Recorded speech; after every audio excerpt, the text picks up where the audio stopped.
Eu sou Mário Persona e essas são as respostas que eu dei aos que me perguntaram sobre a Bíblia. Você escreveu perguntando se é pecado fazer greve ou participar de um movimento reivindicatório.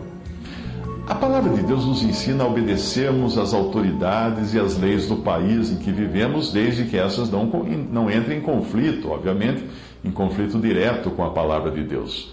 Também diz que os servos, atualmente empregados, devem obedecer em tudo a seus senhores, atualmente patrões. Efésios 6, de 5 a 8 diz: Vós servos, obedecei a vossos senhores, segundo a carne, com temor e tremor, na sinceridade de vosso coração, como a Cristo, não servindo à vista como para agradar a homens, mas como servos de Cristo, fazendo de coração a vontade de Deus, servindo de boa vontade como ao Senhor, e não como aos homens, sabendo que cada um receberá do Senhor todo o bem que fizer, seja servo, seja livre. A relação senhor-servo nos tempos bíblicos era parecida com uma relação patrão-empregado dos tempos modernos. Muitos confundem a palavra servo ou escravo na Bíblia com a escravidão que existiu no Brasil colonial, mas essas coisas são completamente distintas. Um escravo ou servo dos tempos bíblicos podia comprar sua própria liberdade e também podia ocupar cargos importantes. O tratamento que o centurião de Lucas 7 dá ao seu servo mostra que servos eram uma classe importante na sociedade da época. Portanto, podemos muito bem aplicar a passagem de Efésios 6 para os trabalhadores de hoje. E essa passagem fala de servir como servindo a Cristo e não aos homens. 1 Coríntios 7, de 20 ao 24, diz: Cada um fique na vocação em que foi chamado. Foste chamado sendo servo? Não te dê cuidado. E se ainda pode ser livre, aproveita a ocasião. Porque o que é chamado pelo Senhor sendo servo é liberto do Senhor. E da mesma maneira também o que é chamado sendo livre, servo é de Cristo. Fostes comprados por bom preço. Não vos façais servos dos homens. Irmãos, cada um fique diante de Deus no estado em que foi chamado. Quando um cristão entra em uma relação de trabalho, ele deve, numa empresa ou com um patrão, ele deve ter em mente que as condições que aceitar na contratação devem ser aquelas que ele deve manter. É claro que existem dissídios, aumentos de salários, promoções ao longo da carreira, mas é importante que ele não tente se valer de seus direitos para prejudicar a empresa ou o patrão, mesmo que possa fazê-lo dentro da lei. Eu dou um exemplo. Uma vez eu trabalhei numa empresa e na contratação me avisaram que eu não receberia horas extras por causa da natureza do cargo que eu iria ocupar. Exigia viagens constantes e, eventualmente, ficar um final de semana fora de casa. Mas que eu poderia compensar isso, e para compensar isso, eu não teria horários rígidos de entrada e saída. Poderia entrar, às vezes, a hora que eu quisesse, sair mais cedo para resolver minhas coisas, e ainda poderia compensar as horas trabalhadas a mais, tirando um tempo livre sempre que eu precisasse. Alguns colegas que igualmente concordaram com essas condições verbais na contratação, guardaram passagens e recibos de hotéis e processaram a empresa depois que saíram e ganharam uma indenização. Eles agiram dentro da legalidade? Sim. Mas eles foram honestos? Não. Porque eles haviam feito um contrato verbal, que eles concordavam com aquelas condições. Mas voltando ao assunto da greve, se um trabalhador não está satisfeito com o seu emprego, ele tem a liberdade de procurar outro. Ele não é obrigado a ficar. Se não existe a certeza de encontrar outro trabalho, e o trabalho atual estiver pagando abaixo de suas necessidades, ele deve orar para o Senhor prover uma coisa ou outra, um novo emprego ou um melhor salário. Ele deve sempre trabalhar como quem serve a Deus. Portanto, acima do seu patrão ou chefe está quem? O Senhor. Eu pergunto, como ele faria se fosse um profissional autônomo? Ele iria se rebelar contra quem? Fazer greve contra quem? A demonstração da palavra aos patrões é que igualmente tratem seus empregados como tratariam o Senhor. Ele está falando agora de patrões crentes, né? É o que significa o fazer o mesmo para com eles, Efésios 6, 9. E vós, senhores, fazei o mesmo para com eles, deixando as ameaças, sabendo também que o Senhor deles e vosso está no céu, e que para com ele não há acepção de pessoas. Certamente existem muitas injustiças praticadas por patrões e empresas. Isso já estava previsto na palavra de Deus.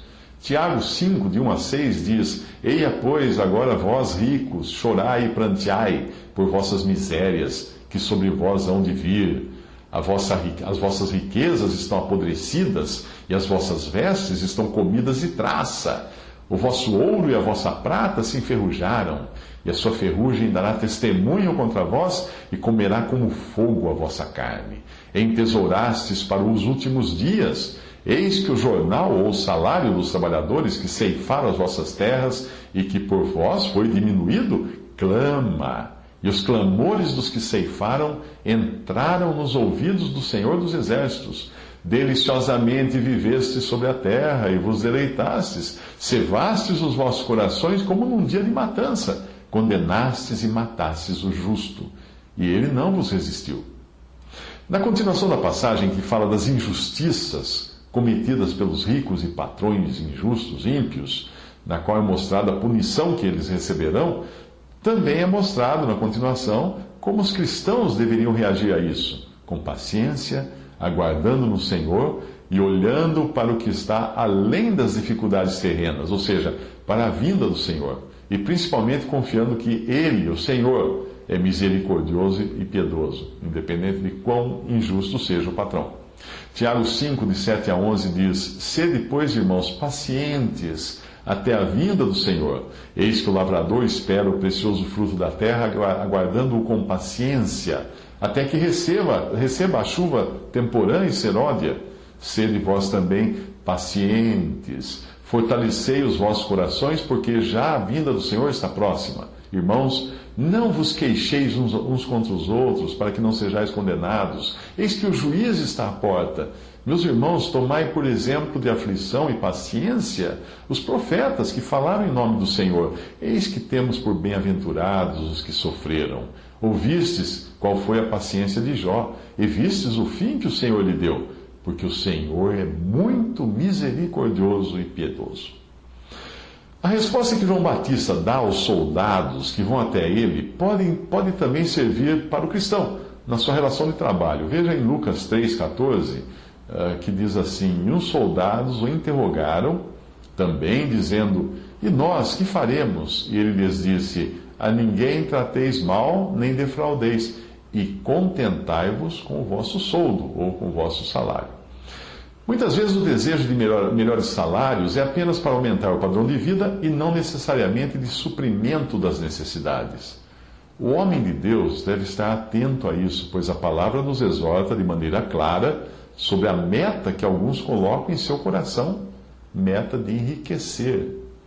1 Timóteo 6, de 6 a 11 diz: Mas é grande ganho a piedade, com contentamento. Porque nada trouxemos para este mundo, e manifesto é que nada podemos levar dele. Tendo, porém, sustento e com que nos cobrimos, estejamos com isso contentes. Mas os que querem ser ricos caem em tentação e em laço, e em muitas concupiscências loucas e nocivas que submergem os homens na perdição e ruína. Porque o amor ao dinheiro é a raiz de toda espécie de males, e nessa cobiça alguns se desviaram da fé e se traspassaram a si mesmos com muitas dores. Mas tu, ó homem de Deus, foge destas coisas e segue a justiça, a piedade, a fé, o amor, a paciência, a mansidão. Eu sei que às vezes não é tão simples o cristão desejar trabalhar quando a empresa inteira está em greve. Se o seu desejo de trabalhar causar contenda e constrangimento, então é melhor que fique em casa. Eu já passei por situações de greve numa empresa onde eu trabalhei, e quando não encontrava oposição física para entrar, eu entrava, sem dar confiança ao que as pessoas poderiam pensar. Mas quando havia piquete na entrada, agindo de forma violenta contra os que se dispunham a trabalhar, eu simplesmente dava meia volta e voltava para casa. Eu não ficava ali engrossando a manifestação, mesmo que fosse contrário a ela, porque quem visse o total de pessoas ali ia pensar que eu também era mais um promovendo o piquete. Resumindo tudo, ore, ore e ore. E não participe de nada que seja contrário à palavra de Deus. E a palavra é clara quanto à sujeição do empregado ao seu patrão, como quem trabalha para o Senhor e não para homens. Uma boa maneira de trabalhar e enfrentar situações assim é mudar o modo de pensar e passar a enxergar o seu trabalho como faria um profissional autônomo, enxergando a empresa que o contratou como sendo o seu grande cliente.